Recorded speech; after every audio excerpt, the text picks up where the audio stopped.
It's your old buddy, Uncle Rich, for Who's Telling the Truth. Uncle Rich, the truth detector. And guys, I tell you, we named this show Unnatural Gas because we're going to have some fun with the idea that Trump thinks that natural gas is good for the planet. But guys, first we're going to start with a dose of reality. And Kurt, bring up the chart. I want you to have this chart indelibly etched into your mind. Guys, take a good look at this chart. That's a global warming chart. And what's the most important thing on that chart? Once again, what is the most important thing on that chart? Guys, the answer's simple. It's the source. And the source is NASA. And you couldn't get a better source. And guys, just look at the very end of that chart. Look how it's exploding to the upside. And after tonight's show, Kurt, you can come back to me.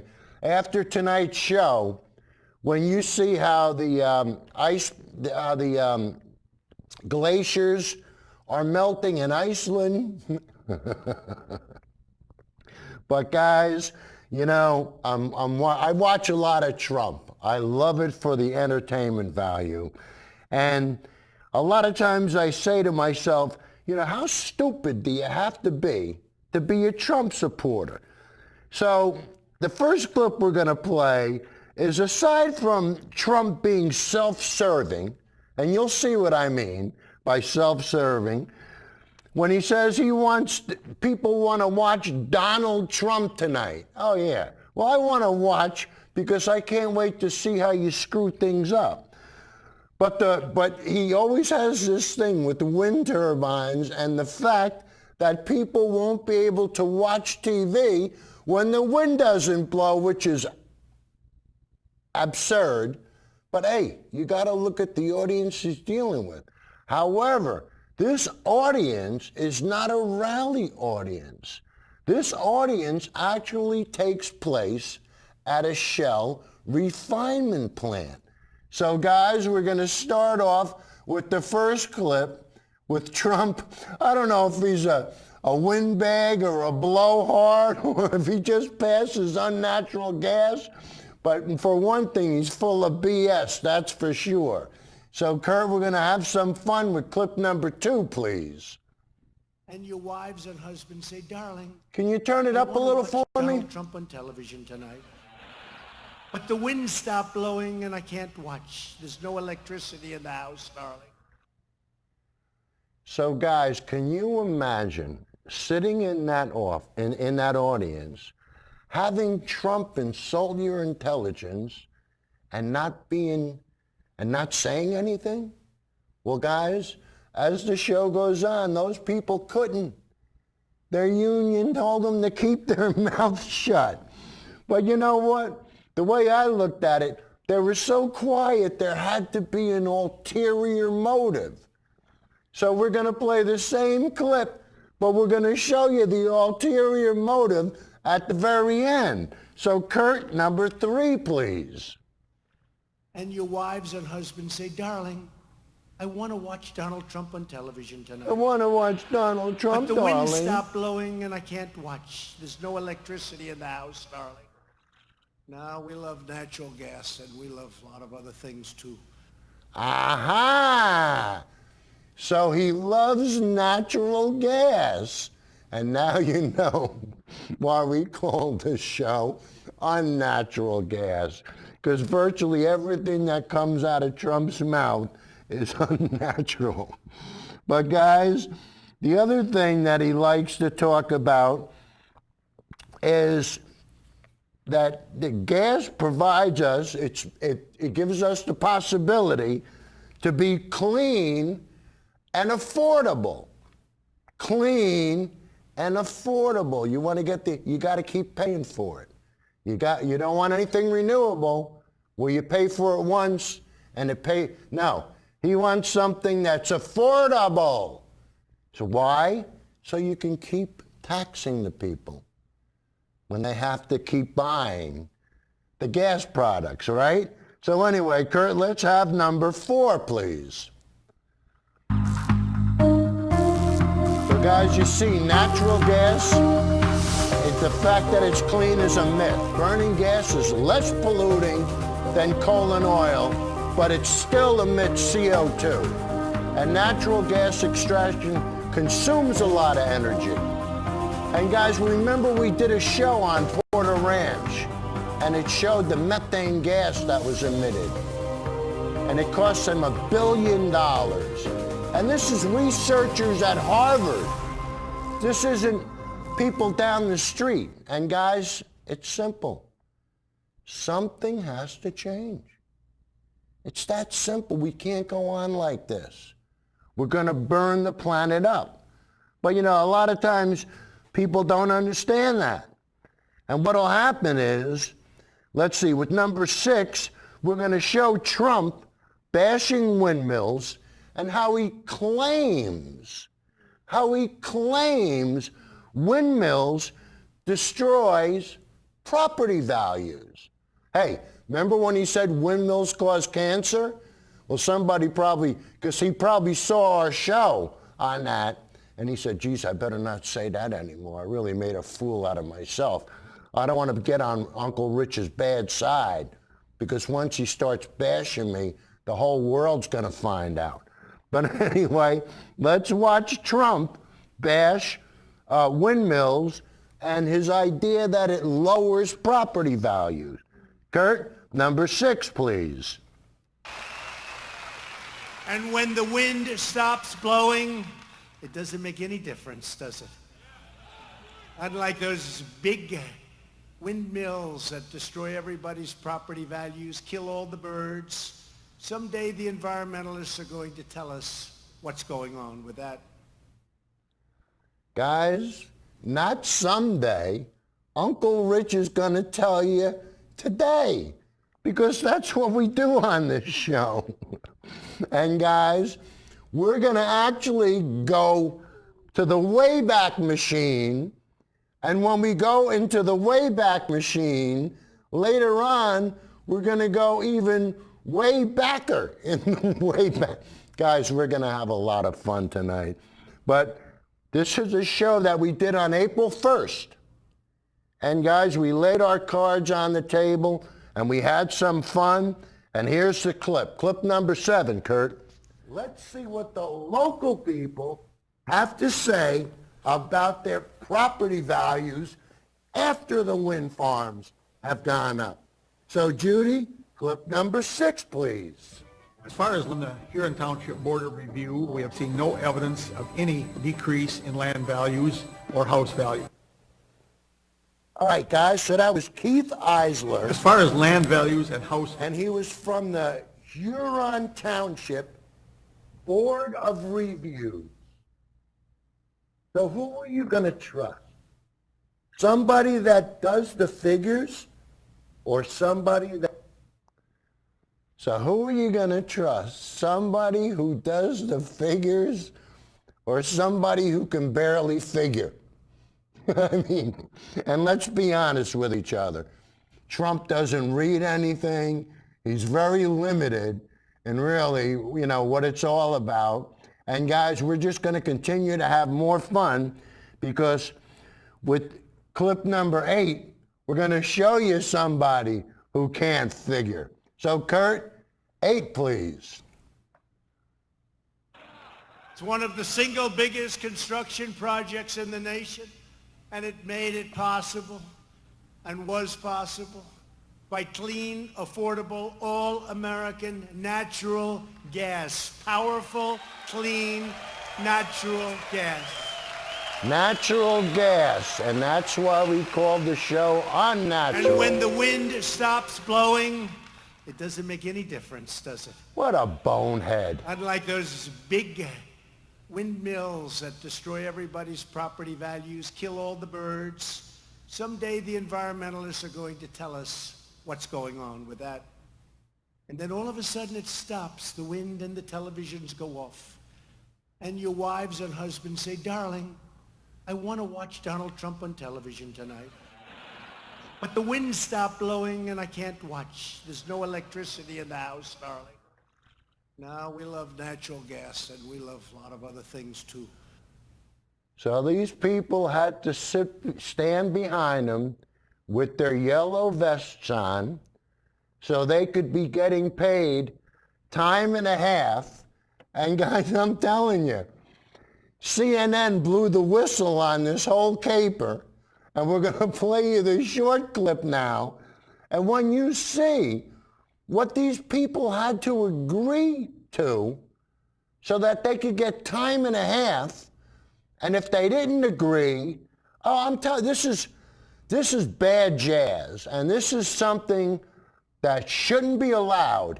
You shouldn't be allowed to buy people like this so that they have to participate in what I consider to be a rally.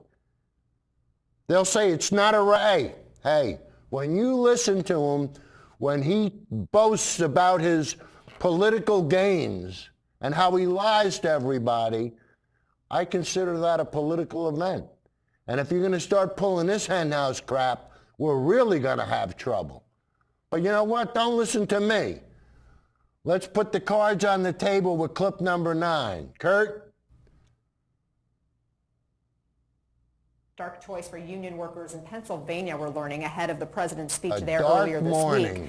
Show up if you want to get paid or burn one of your days off. And by the way, if you're not there, you're not eligible for overtime. CNN obtaining this memo sent to Shell union workers at the Beaver Creek, Pennsylvania plant ahead of Trump's Tuesday visit. And the memo is written by a contractor for Shell. We're told it reads in part, no yelling, shouting, protesting, or anything viewed as resistance will be tolerated at the event. Those who are not in attendance will not receive overtime pay on Friday.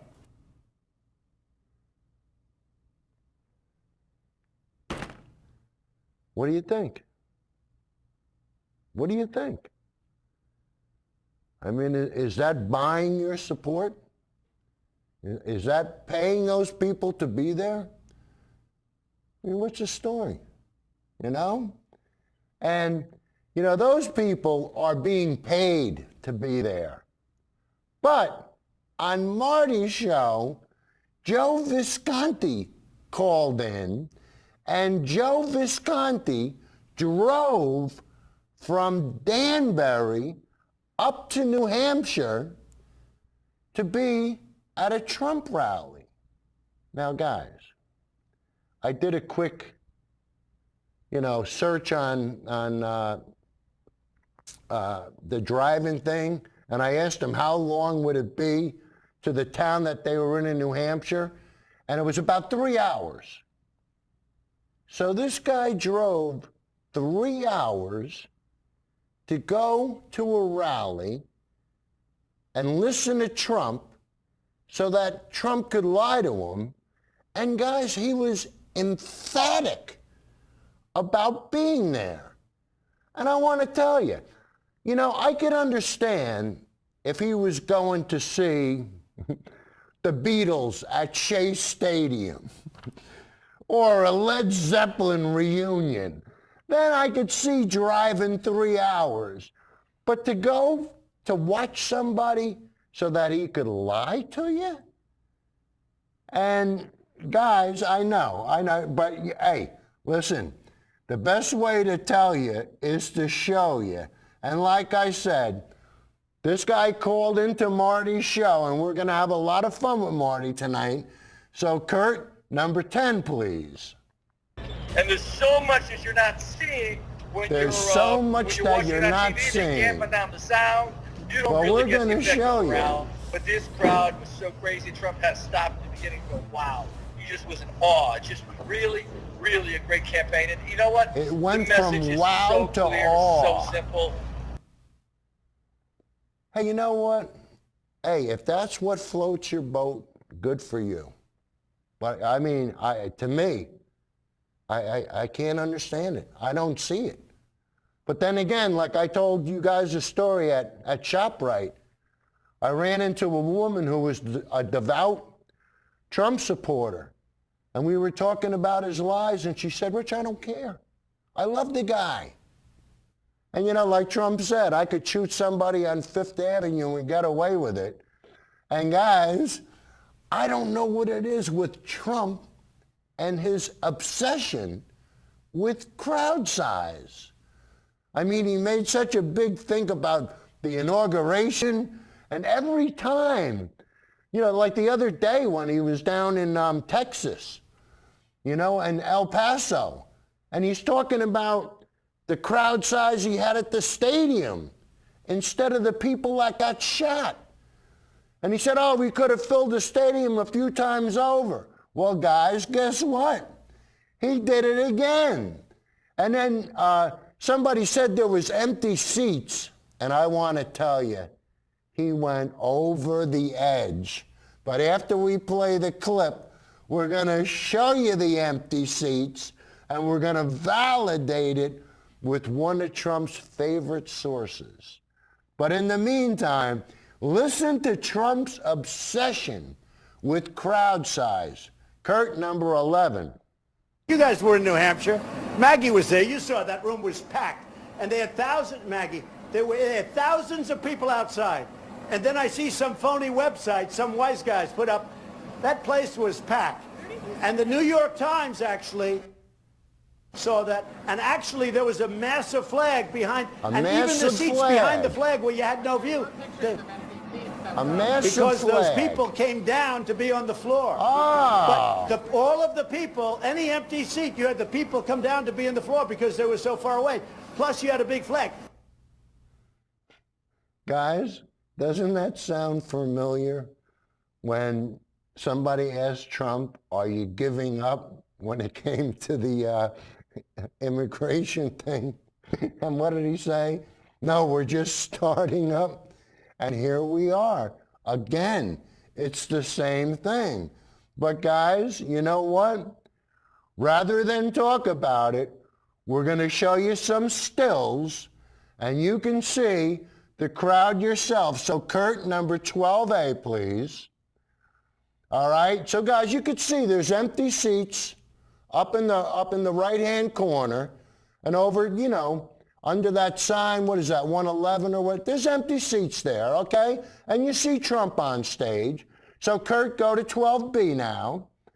And guys, look at that. There's that big flag that was blocking everybody's view, right? And you could see how many empty seats there are. And guys, here's the kicker. The next still is the one we really want to see. Number C, Kurt, because who put it up? Fox News. So Fox News put this on Fox, Manchester, New Hampshire at 8:43. So guys, you can say that the rally was over. Nice dissolve, Kurt. So you can't use that as BS to defend you. Hey, the magic is starting to wear off. Who wants to go listen to black people having the lowest unemployment rate in the history of the world? How many times are you going to hear that? The economy is so great. Yeah, the economy is so great. That's why 83% of the tax cuts went to the 1%. So anyway, now we're going to go back to Dave and Marty. And we're going to go to this is going to be part 1 of a call-in. And guys, I want you to watch Marty, because Marty seems to have gotten this. But Dave, let me put it to you this way. Dave ain't the sharpest knife in the drawer. So anyway, we're going to let Dave shoot himself in the foot, and then I'm going to have some fun with him.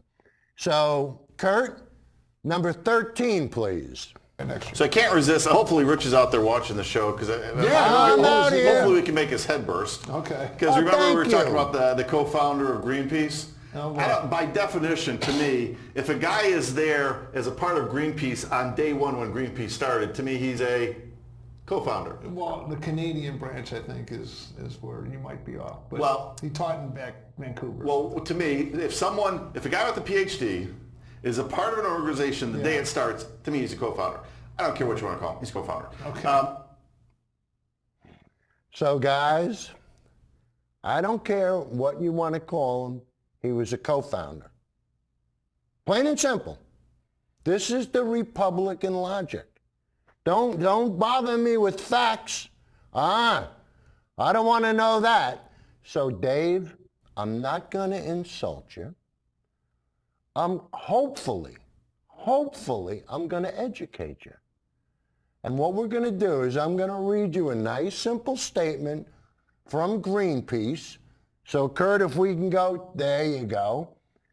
Patrick Moore often misrepresents himself in the media as an environmental expert or even an environmentalist while offering anti-environmental opinions on a wide range of issues and taking a distinctly anti-environmental stance.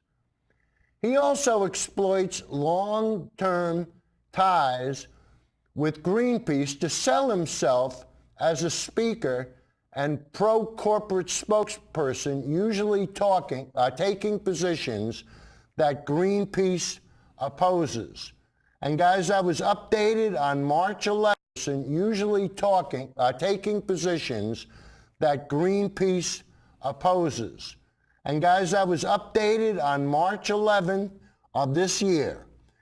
And the second paragraph, Patrick Moore does not represent Greenpeace.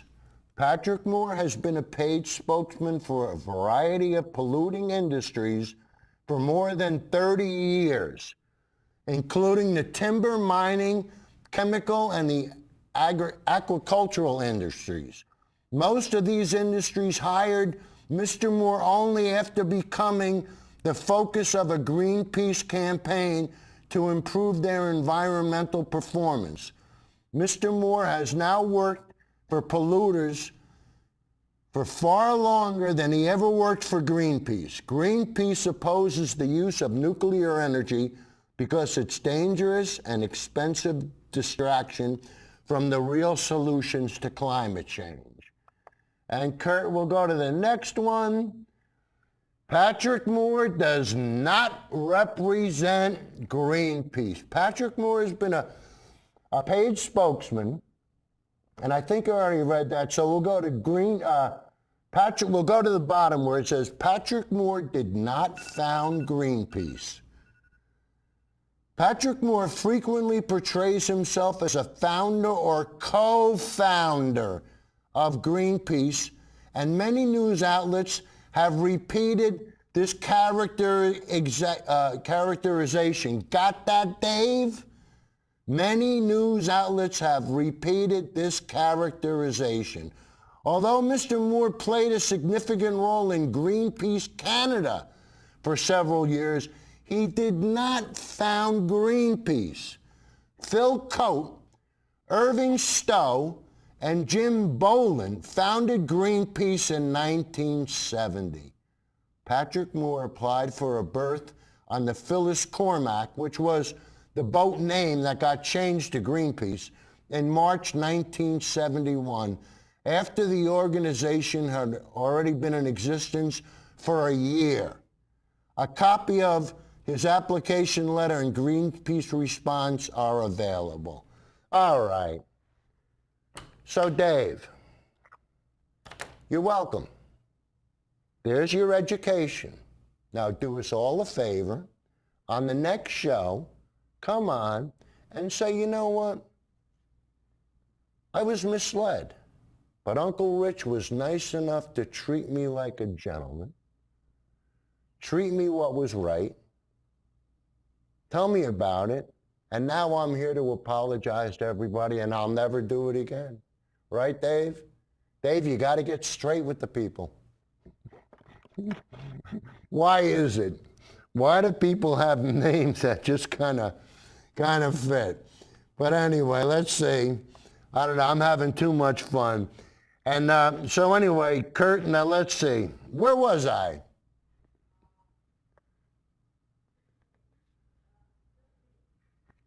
What number? All right, guys. We're just going to go to the next clip until I get sorted out here. So hit it, Kurt. The guy with the PhD is a part of an organization the day it starts. To me, he's a co-founder. I don't care what you want to call him. He's a co-founder. Okay. So anyway, so there's he's a another story that came out on AccuWeather. You've heard of AccuWeather, right? Sure. I mean, they're one of the leading climatologists and all the rest. Yes. So the guy that starts AccuWeather comes out, and he was saying, you know, we've been under a lot of pressure to start naming these heat waves because these heat waves aren't terrifying people enough, but if we gave them a name, it would resonate and terrify the people. So he goes and does a little research or puts out an article, and he says, that would be nice, but the problem is these heat waves are really not that big of a deal on a historical basis. And in fact, we're really not experiencing global warming. And he goes back and he says, between 1984 and 2001, we had 9 days where New York City averaged above 100 degrees. But in the past 18 years, we've only had 5 days that averaged above 100 degrees. And then he talks about Kansas City and all these, goes around the country and says, okay, here's just the history of it. You know, the hottest 26 of 50 states have record highs from what year? Last year? That would be, no, 1930s. The hottest 26 out of 50 states in this country still have record highs that hold from the 30s. Wow. So the moral of the story is the whole thing on global warming, probably silly. Well, Dave, we're going to show you a chart now. We're going to go back to the chart that we virtually showed you at the beginning.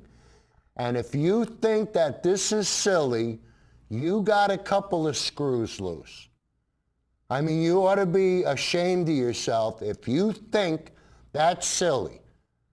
And you know, I want to see what you're going to tell your grandkids and any other kids, you know, when they ask you, Grandpa, what did you do, you know, when it came to global warming? And what are you going to do, Dave?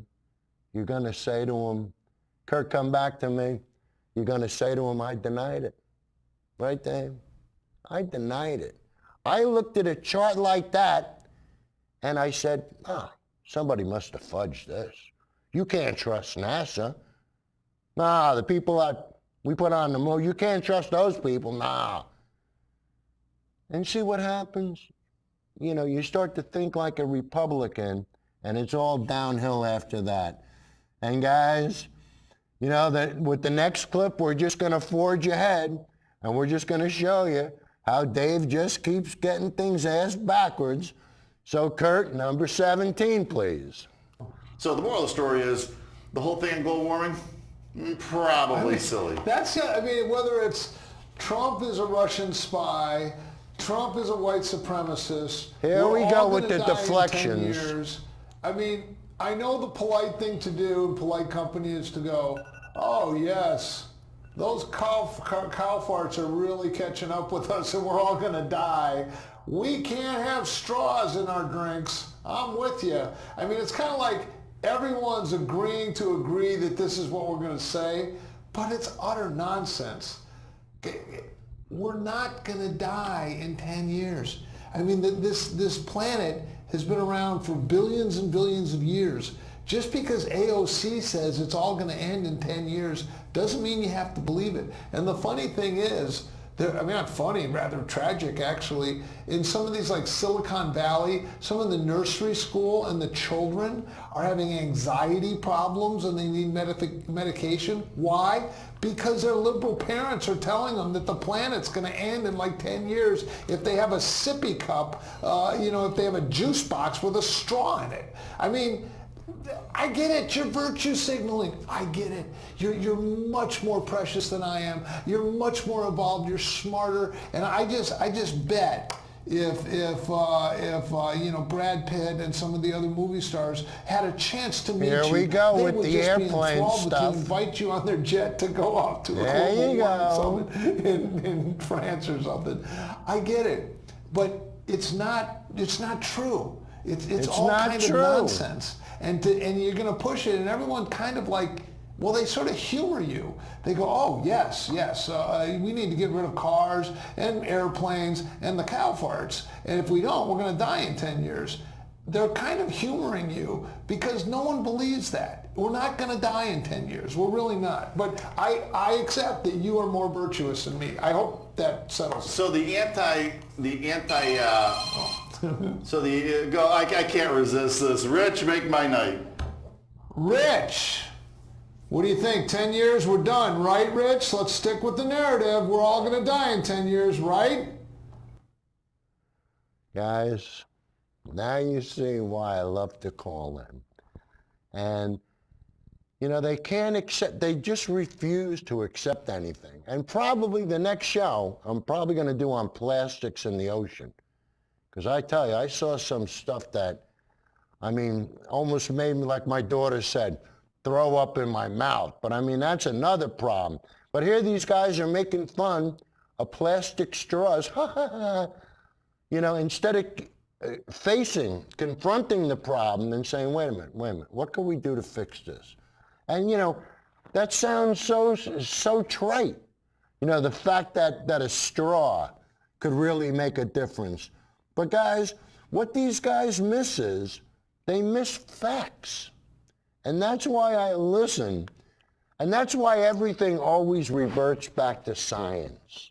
And why I always try to get the conversation to go back to science. And why? Because science can be proven. We can talk about stuff that Trump talks about all day long. But you know what? A thermometer won't lie to you. Won't happen. You know, satellites don't lie. They're going to tell you. And, hey, the buoys in the ocean that monitor this stuff. You know, we do it on a constant basis. And Marty thinks it's not true. Why would you think that, Marty?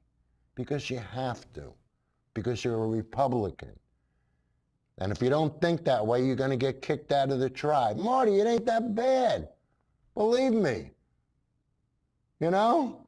You can go on. Trust me. I used to be a holy roller. Now you got to prove everything to me. And speaking of proving everything to me, I'll get somebody like Bill Nye who uses facts and figures to prove his point. So Kurt, number 18, please. We can see the world's never gotten this warm this fast.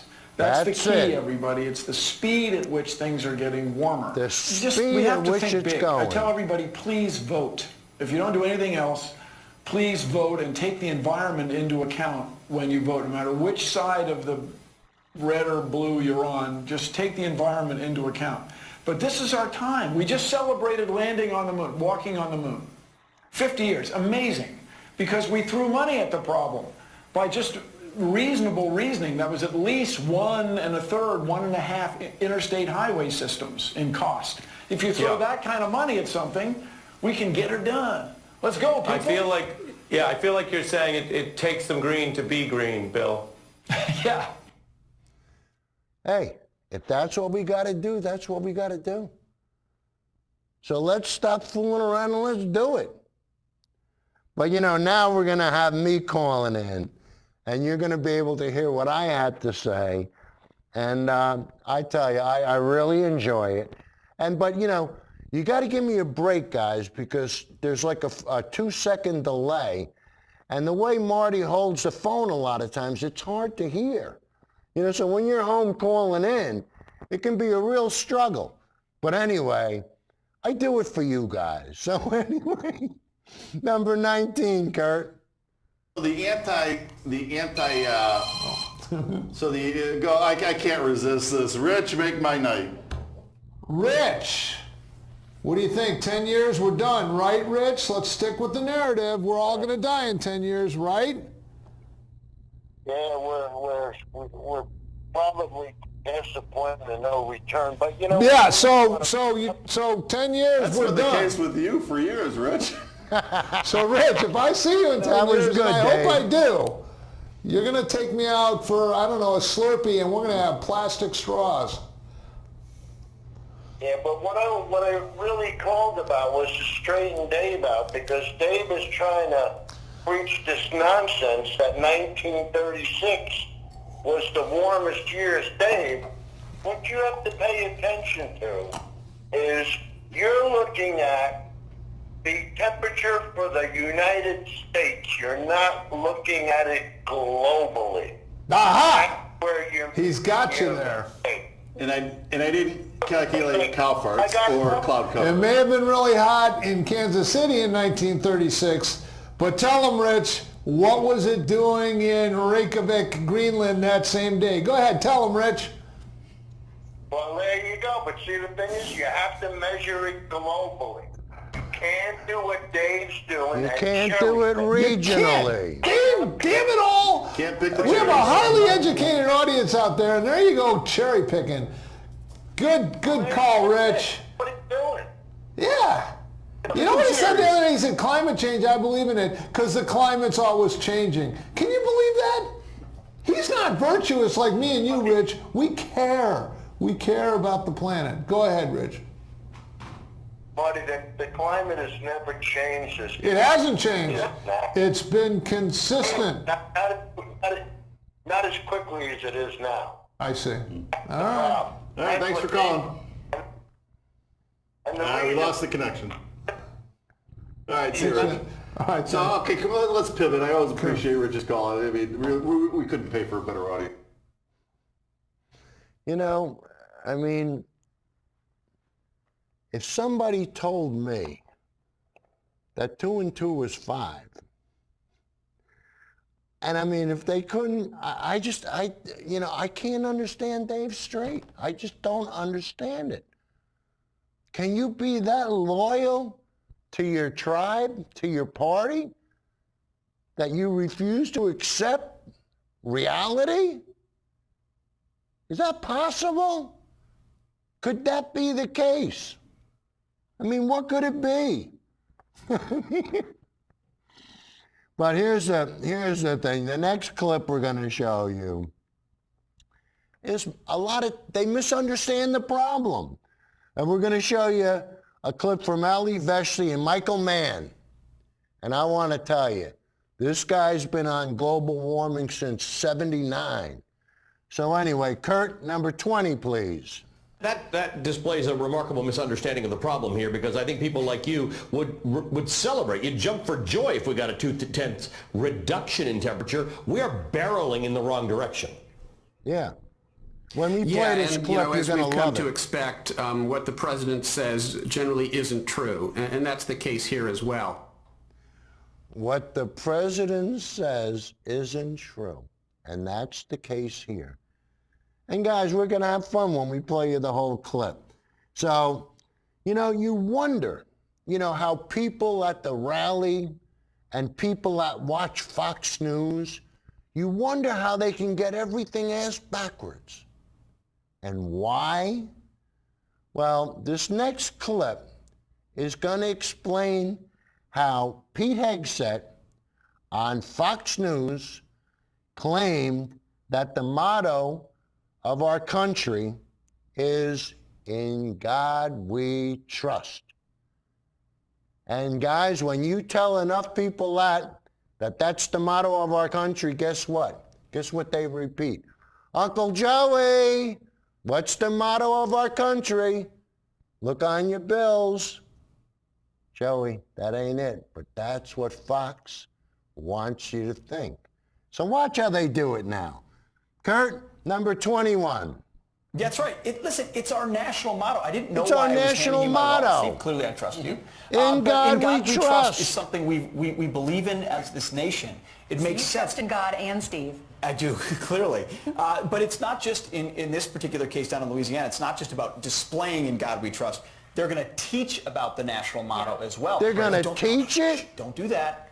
Is that God in the classroom? Right. You're not allowed to do that. Yes, you are. There's nothing that says you can't talk about the Bible or God. Well, the first thing they better teach them is that it's not the motto. E pluribus unum. From many one. That's why I tell you, that's why you wonder why people get everything ass backwards on Fox News. They're fed the wrong information. And you see how it's done. And now we're going to have fun with playing the full clips. And this is going back to April 1st, when we first started with this windmill nonsense that Trump tried to push. And I tell you, we had a lot of fun back then. We're going to have a lot more fun tonight. So Kurt, number 26, please. And guys, this is what drives me nuts. You know, when people like Trump say the most outrageous things. So here we are, it's the second week now, and we're going after him, and I hope that somebody in his cabinet watches this show and says, Mr. President, we got some trouble. Uncle Rich up in Danbury is onto it. And he's starting to give us the business on the 65% Go get him, Uncle Rich. Appreciation and home value, and 75%. So why don't you tone it down and not say it anymore?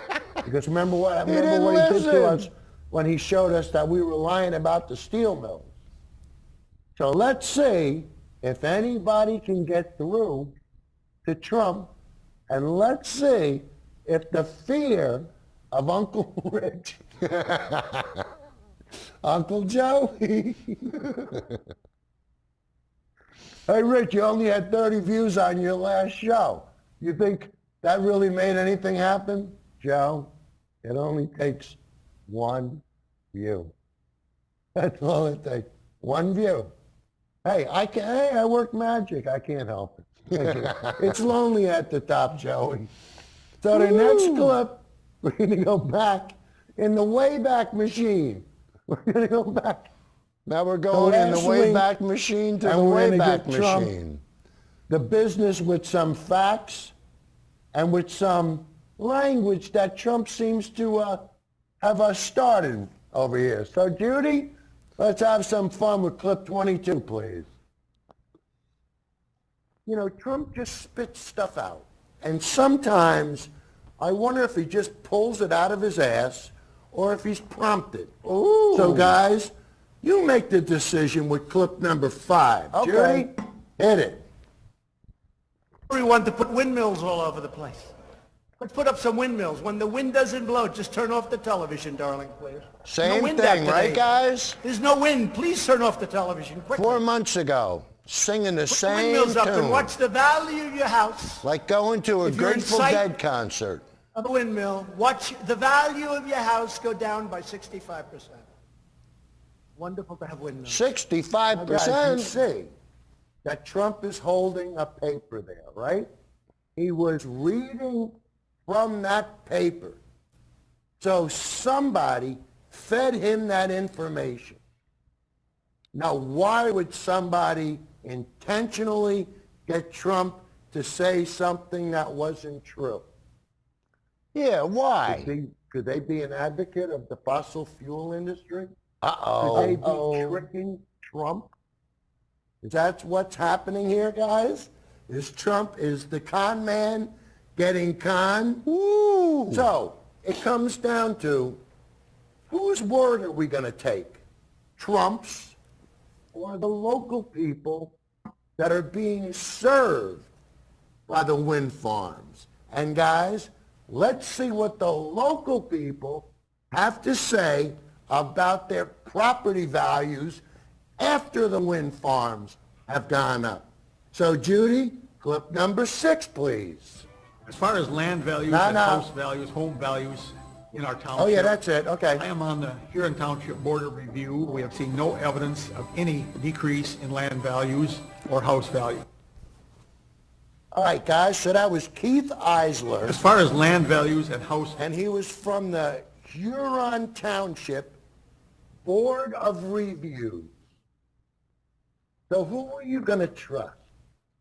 Somebody that does the figures or somebody that stands at a podium and tries to buffalo everybody with his bullshit? Ooh. Uh-oh. And guys, you saw that Trump used the word bullshit in front of his crowd. So if the president can do it, yours truly can do it, right, guys?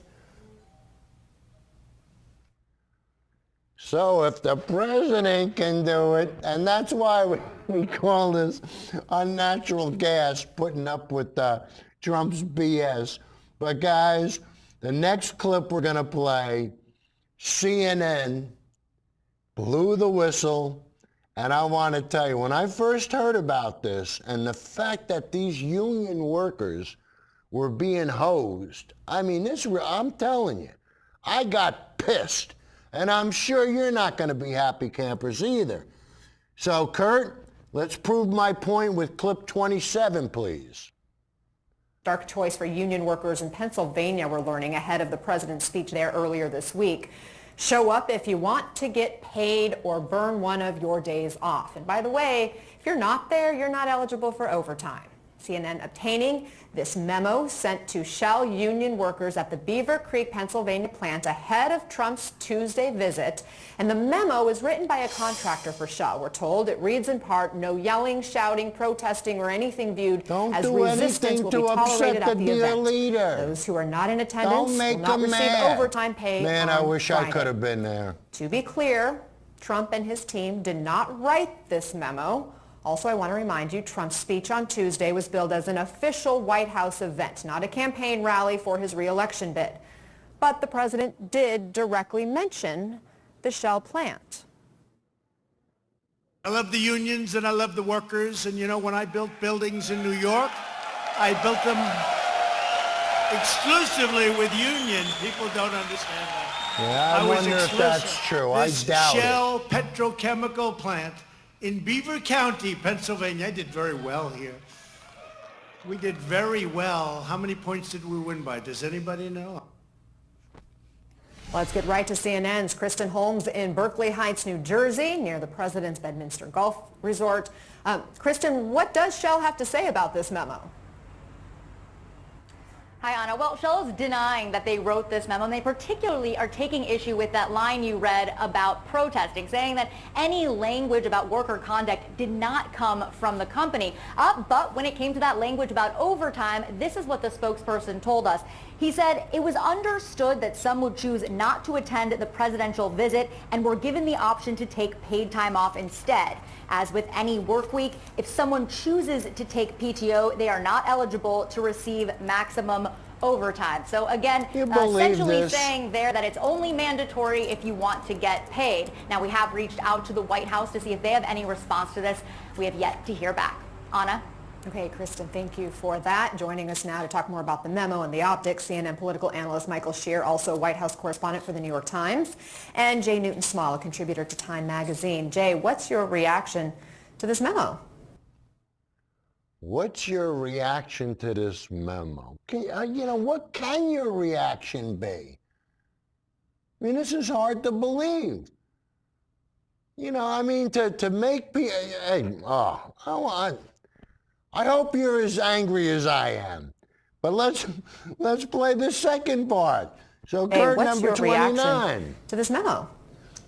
Well, Anna, it would seem to really mix politics and work environments, right? And that's something that traditionally doesn't really happen in the United States, where you're not forced to actually take part in politics. Each person has their own politics. You don't have to say who you voted for. And so to say that you are required as part of your job, if you want to get paid and if you want to be eligible for overtime benefits, to go to an event or a rally that is a political rally in its nature, that's not actually something that is necessarily pertinent to your job or necessary to your job, would seem very abnormal. It's not what the norm is in the United States for these kinds of things. It's not and normal. Michael, according to what this is with memo, Trump? Employees were directed to arrive at 7 a.m. We know the event didn't start until 2. No lunch boxes allowed. Breakfast provided, but not lunch.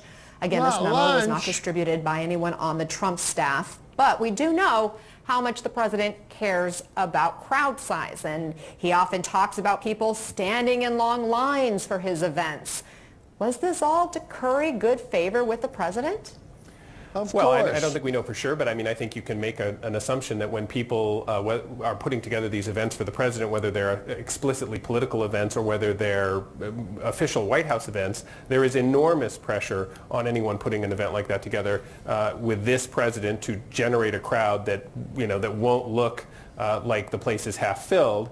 I think what this underscores is what we are going to see for the next 12, 16 months, 18 months before the next election, which is an increasing likelihood that whether an event is an explicitly political event like a rally organized by the campaign or whether it's an appearance by the president organized by the White House, they're all going to be political. This is a president that doesn't stick to the script. He doesn't stick to the teleprompter. And, as we just saw at that event and at so many other events recently, he veers off of whatever the official topic and subject is to talk about everything in front of him, much of which is political. In fact, this is something he had to say at the event. Let's listen. All right. So anyway, was that the end of the clip, Kurt? Okay. Anyway, so we won't hear what he said at the end of the event, but we will hear what Bill Nye said. And let's be honest with each other. Who are we going to hear the truth from? Trump or Bill Nye? So Kurt, number 30, please. I've been to Greenland. And it really is amazing when you go to the glaciers and watch them melt. When you go to the middle of the ice sheet, the East Greenland Ice Core Research Project, there's nothing but ice. And so we pull up ice cores of ancient water, ancient ice that contain bubbles of ancient atmosphere, and we can see the world's never gotten this warm this fast. That's the key, everybody. It's the speed at which things are getting warmer.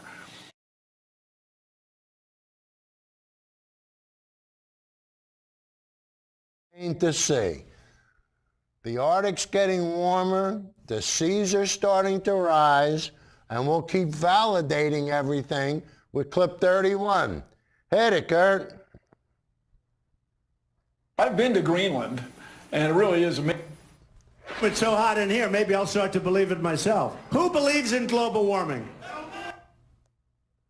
The claim or the conclusion of the most recent Intergovernmental Panel on Climate Change, the IPCC report. Well, soon. That's the claim or the conclusion of the most recent Intergovernmental Panel on Climate Change, the IPCC report. So everybody, we have a chance to do this right, to save the world for humans. The Earth's going to be here no matter what we do. We want to save it for us humans. And so the current administration is taking extraordinary steps in the wrong direction. Extraordinary You mentioned the steps in administration. the Take a wrong listen direction. to Donald Trump on the issue. It's so hot in here, maybe I'll start to believe it myself. Who believes in global warming? Who believes in global warming? So Obama's talking about all of this with the global warming and that, and a lot of it's a hoax. It's a hoax. I mean, it's a money-making industry, okay? It's How a hoax. could it be a Is there money-making climate change? industry, Yeah. you Will it go bonehead? back like this? I mean, will it change back? Probably. Will it change back? No. Plenty to choose from there. I guess I ask you, one, will it change back? And two, does his type of bluster make it harder for scientists to get their jobs and their work to matter? Of course. Well, of course it makes it. His bluster is very troubling, and it makes it harder for everybody. Instead of being the world leader technologically in addressing climate change, the United States has become a pariah. My colleagues on other continents are very concerned about the United States' lack of initiative. I've been to Greenland. And it really is amazing when you go to the glaciers and watch them melt. When you go to the middle of the ice sheet, the East Greenland Ice Core Research Project, there's nothing but ice. And so we pull up ice cores of ancient water, ancient ice that contain bubbles of ancient atmosphere, and we can see the world's never gotten this warm this fast. That's the key, everybody. It's the speed at which things are getting warmer. So guys, once again, it's the speed. And let's verify that with one of my favorites, with Ali and with Michael Mann. And I tell you, these guys did a beautiful job on explaining exactly what's going on. So Kurt, number 32, please. Here's what average global temperatures looked like in 1912 when this article was published, all right? This was average global temperature. It's on the same scale, -4 to 4 degrees. Take a look at this. This is what they look like in 2018. Just 106-year difference during a period when the Earth warmed by less than 1 degree Celsius. The difference between this in 1912 and this in 2018 he was is getting less one than a degree. area We're and currently taking on the track to see temperature from one change region 3 to 5 and not times the whole this globe. change by the end of this century, according to United Nations there's data. little Joining me now pockets. is Michael Mann, Distinguished Professor of Atmosphere Science at Penn State University and co-author of The Madhouse Effect, How Climate Change is Threatening Our Planet, Destroying Our Politics, and Driving Us Crazy. Professor, good to see you here. Thank you for being with us. This news that this past July was the hottest July on record. July is supposed to be a hot month. What does the hottest July on record mean to you? Okay. Yeah, thanks, Allie. It's good to be with you. It's especially significant because July, as it turns out, is the hottest month for the entire planet. Now, this might be non-intuitive to your viewers, but the fact is that the Northern Hemisphere has a lot more land. It has the major land masses. The Southern Hemisphere, mostly ocean. Land heats up more in the summer and cools down more in the winter. So as goes the Northern Hemisphere, goes the planet when it comes to the seasonal changes in temperature. July is the hottest month in the Northern Hemisphere.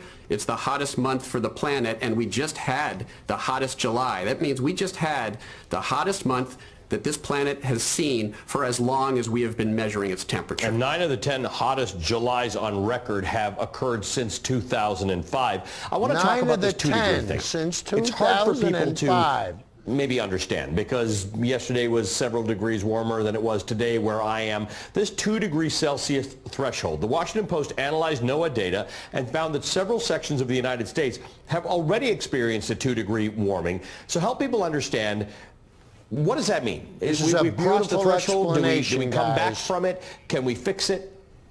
To get onto that button down there. Whoop. All right, Kurt, how much time do we have? 30 seconds. All right, well, I wanted to play the last clip, but we won't have time for that. So what I'll do is, guys, I tell you, I really saw some clips on plastic that really pushed me over the edge. And I think the next show, that's what we're going to do it on. And you see nonsense like this drinking straw stuff and everything. When are we going to get it together? When are we going to start to understand what we're doing and what we can't do? And, you get people and so, to provide some perspective here, 2 degrees sounds... Well, anyway, I don't know what Kurt's got going. Are you going to start rolling the credits now? Guys, this is not one of our better parts, doing the ending. It's like a small increase but in hopefully you learned something tonight. And I think Kurt's trying to get the credits up. And if we run out of time, I can understand that. We have a new guy in the control room because Sandy...